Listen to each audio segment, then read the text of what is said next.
Hi everybody, James along with Freddie and Aaron. It's I guess you want to call this the one more segment because we always keep saying one more thing because we keep saying we're just going to talk about this and this. And then this is not the 2-minute drill. I'd have to say though, these guys keep saying one more thing. Did you see this? Did you see that? One more thing before we get out of here. We'll title this not 2-minute drill, but the one more thing. The one more thing. The one more thing. This particular segment is just one more thing. Yeah, brought to you by the CIF Southern Section. Which means we're going to talk about a lot more things. Yeah, exactly. Right, and we're doing this under the scope of the CIF Southern Section. Stephen Morales is in here. We still don't know why. He's here in the studio. You can't see him behind the camera. I think they sent him out here to make sure we're not. They want us to say the Ford CIF Southern Section. Yeah, the Ford. Yeah. So right. And speaking of which, Freddie, he's part of a production crew that's going to be telecasting Thursday night's game at District Field, B&N Productions. If you have NFHS Network, like I do, which he uses, you'll be able to watch this game on Thursday night online. It's San Juan Hills Division II team. Steven hasn't given me that password. Has he given it to you yet, Aaron? Do you have that password? No.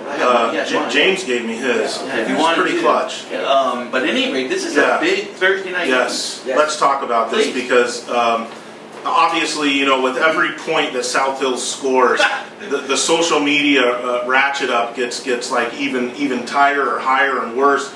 I can almost see Bechtel when Freddie's interviewing him last week, wanting to break off into some commentary about coverage and rankings and stuff like that. That is disrespected. Yes.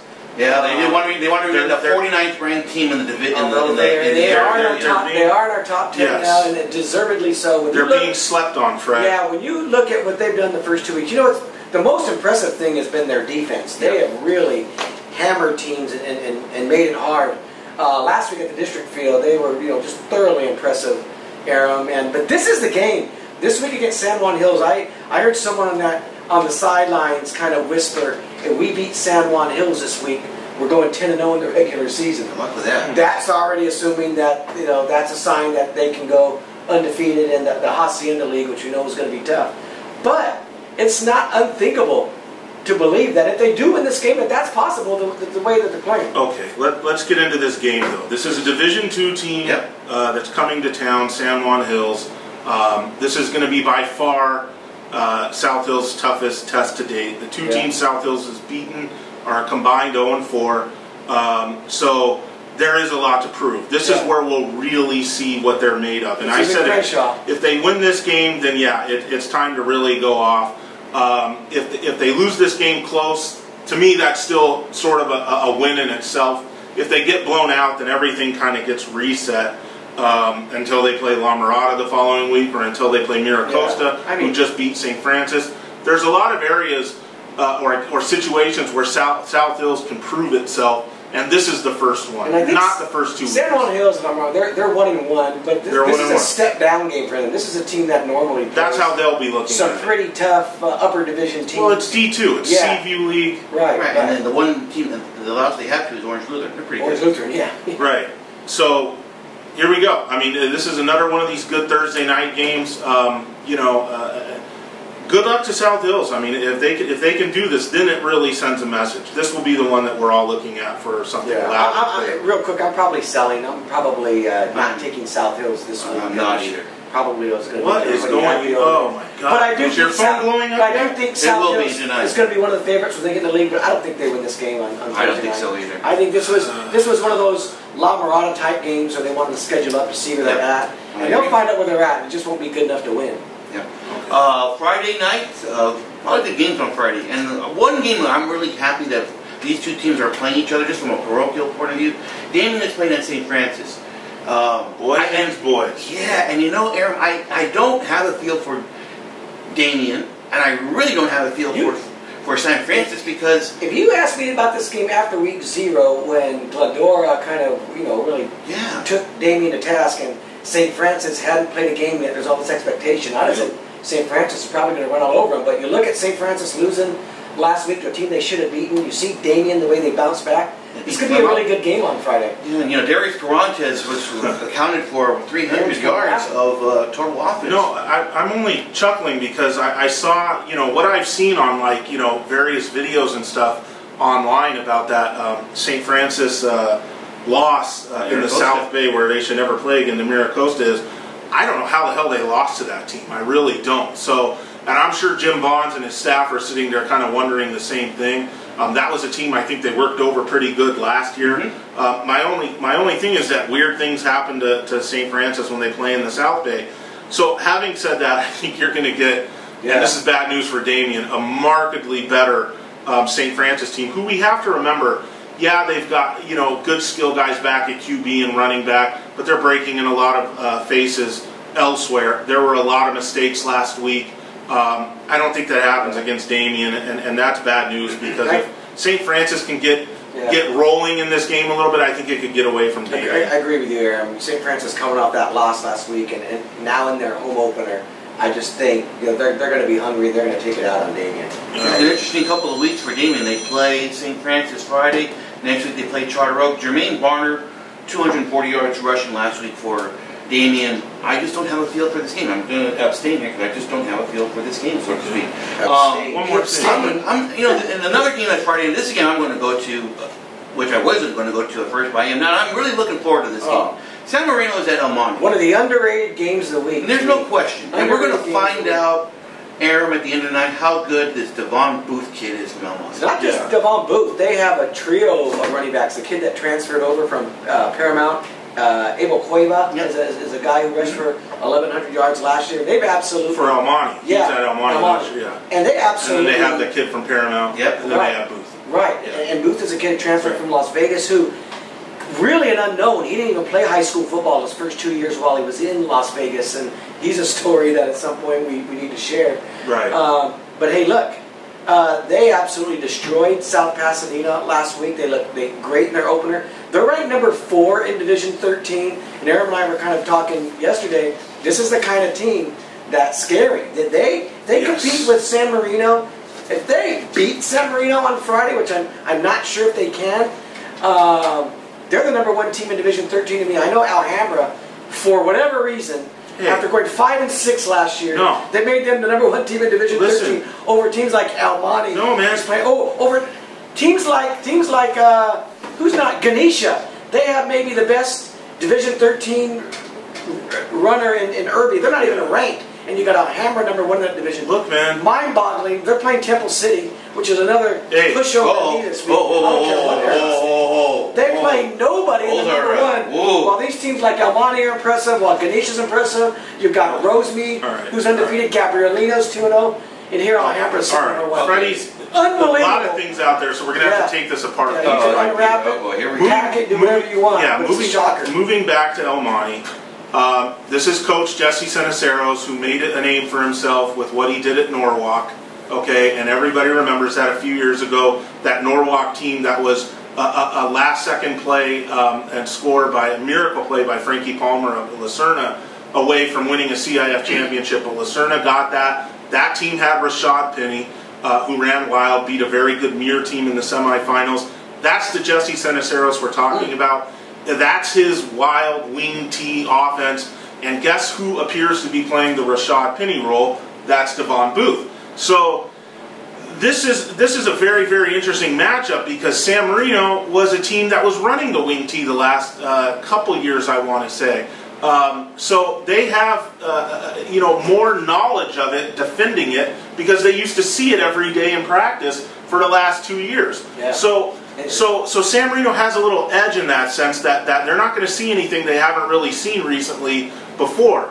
But San Marino last week in a game I was at, Northview fumbled the opening kickoff. San Marino converted it on a 3rd and long to a touchdown. But you look at the second half, San Marino had 10 points, I think, at halftime, and I don't think they scored again. Yeah. It was 28-10.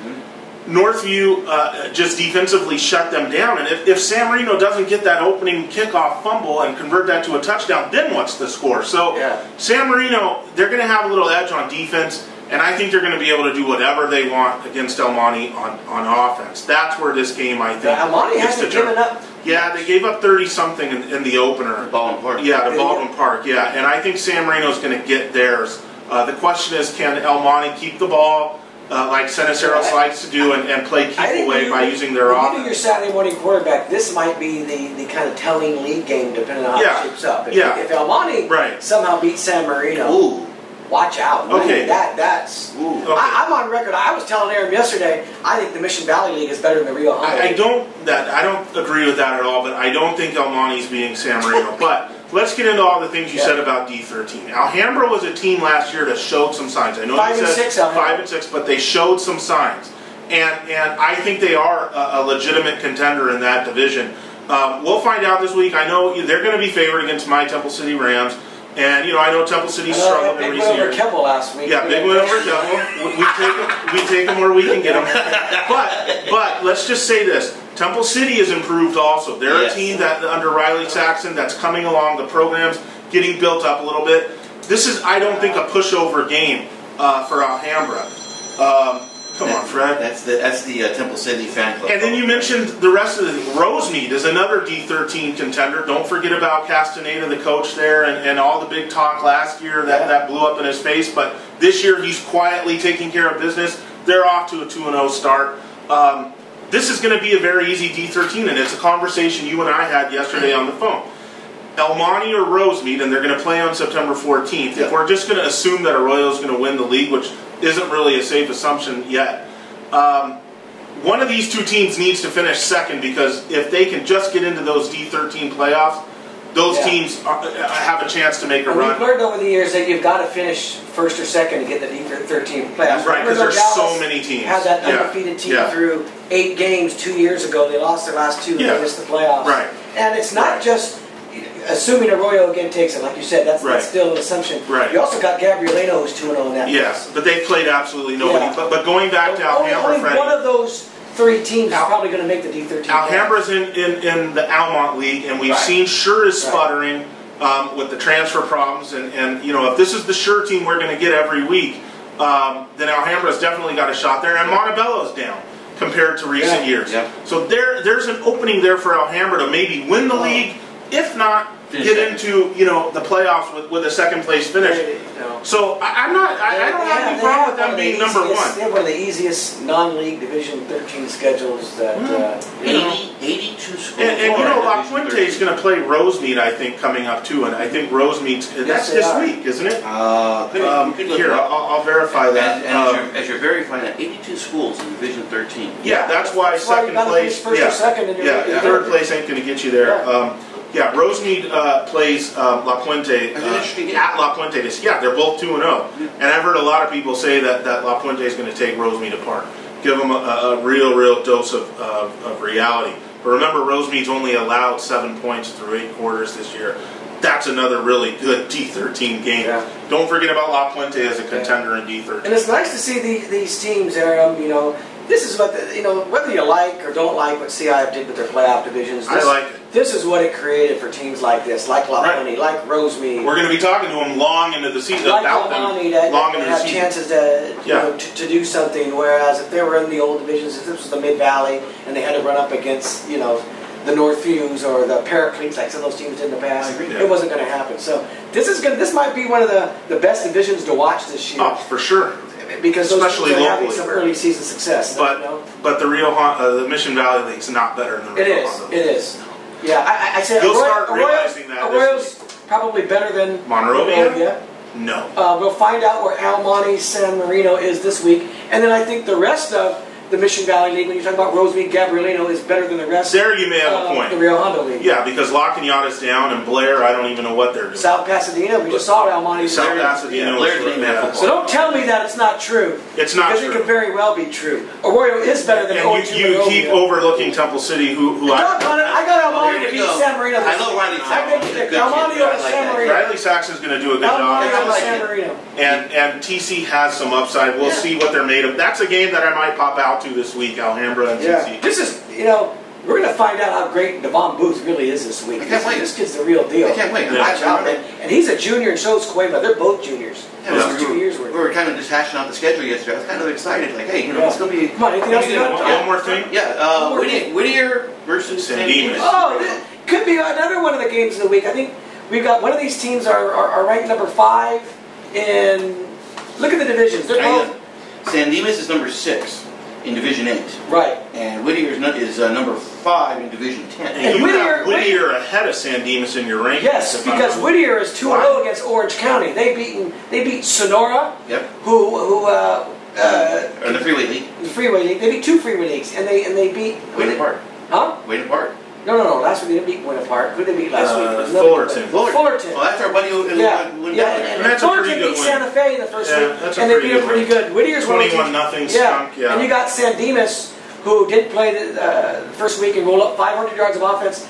That's another really, really good game on Friday night. We talk about these 2-0s that are kind of sneaking up on us. I mean, here's another matchup, battle of undefeated teams. I like. Well, your rankings say you like Whittier. I like Whittier. I like what they've done. Yeah, no shot? I shouldn't say that. Wow. They have a shot in the game, but there's no shot of me picking anything other than San Dimas in this game. If San Dimas' offense is rolling like this, my what? That's your boy Marshall, right? Holman, yeah. Mark Holman, and I just think San Dimas' offense is going to be too much for Whittier, but. I don't know. You're right. That's another great game. And I hope they play that game very fast, because John Sherrod is writing it. And they should. We need that story in on deadline. So run the ball out. That's another great thing about the Elmont. John Sherrod's already at the game. Yeah. You're talking about. Another game I'm going to keep an eye on. Miracles is playing Lucerne. You're supposed to say one more thing. One more thing. Yeah, and I just put this up. As we get to our 20th minute. Yeah. Another great game. I mean, Miracles. What did you say?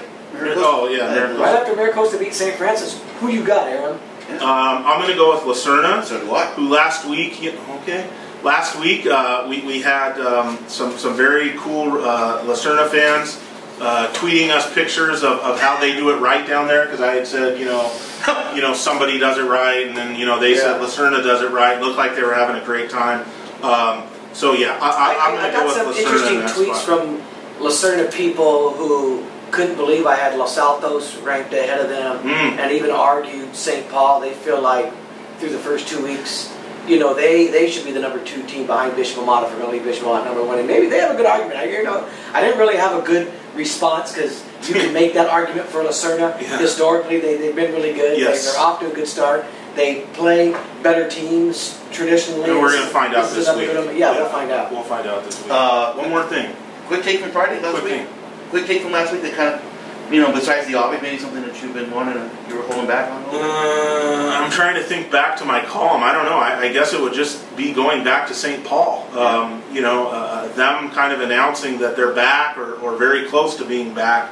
But that takes you into this week, and I really will reserve judgment until I see how they do against LA. Diamond Ranch, they're another team that I've been talking about. They got that last-minute victory over Chino Hills. Granted, it's not the Chino Hills of the past, but they're a baseline league team that's been competitive. And they get Ayala, another tough game this week. Stevie Ramirez is going to be there covering up for the Bulletin and us. I still say that's a team we probably don't talk about enough. And when we get into that Hacienda League race, I still think they might be the team to beat even more than South Hills, even more than Los Altos and Charter Oak. Okay, I'll give you another take from last week. Sure. One more thing. Please, yeah. Told you. I saw Northview. And I tweeted out that they passed the look test. Yeah. And they passed the football test too. They've got guys in right spots, and the way their defense played against a very good offensive-minded San Marino team was super, super impressive. And you look at the athletes that they have. They can give teams some serious problems. That team, I think, is only going to get better and better.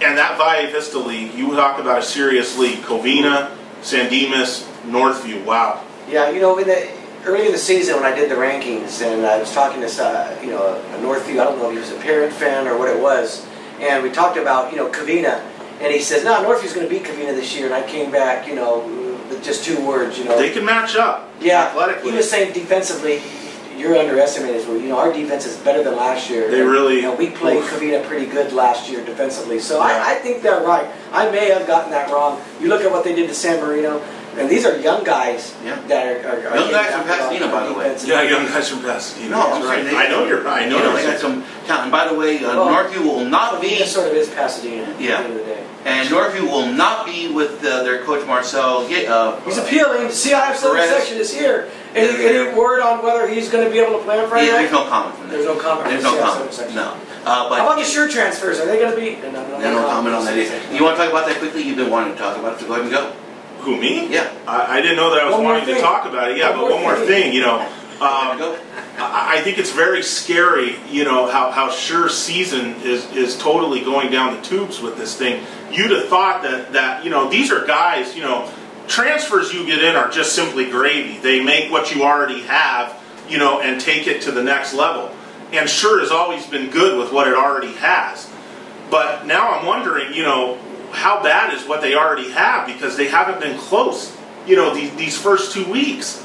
And, you know, and if your best players are these, you know, 7 guys that are waiting to, you know, see what their status is, if they don't come around, and I said this in my column, Scher has to, their coaches have to get this team prepared for not having those guys, and they got to turn things around quick, or this season's going to go down the tubes like it already is starting to do. And to let you know, this is more than just about address changes. This does have to do with undue influence. Undue influence, and that is part of the investigation. And there's, you know, it's not all 6 guys they're not all in one cart. You know, they are looking at them individually, but some it's with an address, some it's with the 7-on-7, and they're still sorting that out. It's really up to Scher, the school district. They've got to sort that out. You know, I think the lesson here, when you're going to transfer, and there might be some questions. You know, always the safest thing to do, and I think the mistake that I see some teams make, do the sit-out period. You know, when you file that transfer, take your medicine, wait the 5 weeks. That way you don't go through all this stuff where you've got to prove your eligibility. File it the right way. I'm not sure that can save you from undue influence, though. You know, if there's undue influence, you're done anyways, if I'm not mistaken. Maybe you're right, but that's always seems like the easier way to get through is to take your medicine and file the sit-out grievance and get through. But, well, I don't know. If this drags on, guys, we're going into the 3rd game. If there's no decision this week, you know, what's going to happen is, you know, if CIF rules against them, and I don't know if it'll be all 6 of them or 4 of them or 3 of them, the appeal process is going to take you long into the season. Definitely in the league. We've seen this before. It's going to go bad if it doesn't work out right now. Let's go back to the Greg Beasley incident with Lafayette. There's no winners at the end of the day. There's still, in my conversations with CIF last week, and not Steven, but with someone over there, is they're still sorting through this. And it may not be easy. One more thing. I'm going to Wingstop. Okay, so you guys. Before we leave, that was one more thing, huh? Yeah, I have one more thing. We do want to end this on a kind of a tough note. We lost a great legend Saturday, Freddie, and Tom Quinn Lee. Yeah, Tom Quinn Lee. I mean, what he did at Charter Oak. You got to realize Tom Quinn Lee, the way I look at him, he was never a teacher. This was a guy, you know, he was a painter. But he was a guy who loved youth sports. He grew up through Hollenbeck, really made a name for himself, was able to coach his alma mater over at Northview. He actually brought Darren Murphy, who's one of the big-time coaches in the area now at South Hills, into the fold, came full circle. He was recently the assistant coach at South Hills in his last year's coaching. John Sherrard, who writes for us, really helped take care of him in this last year and a half when he developed lung cancer. And we would see him out there, you know, with the tank. He still wanted to go to games. Truly one of the, if you love old school baseball and the way they grew up, no nonsense, tell it like it is. Great just coach, teaching the fundamentals, getting the best out of guys. That was Tom Quinn Lee, and I think he's going to be remembered that way. He was really respected for a tell it like it is, old school, tough coach, and there are not a lot. People like Tom Quinn Lee probably wouldn't get head coaching jobs the way teachers are, and that's a shame. But he was a great coach. I think maybe the best thing to say about it, the best way to sum it up, is that Tom Quinn Lee put way more into SGV baseball on a lot of levels than he ever got out. Guys, have a great week. We'll see you on Friday night. Thank you.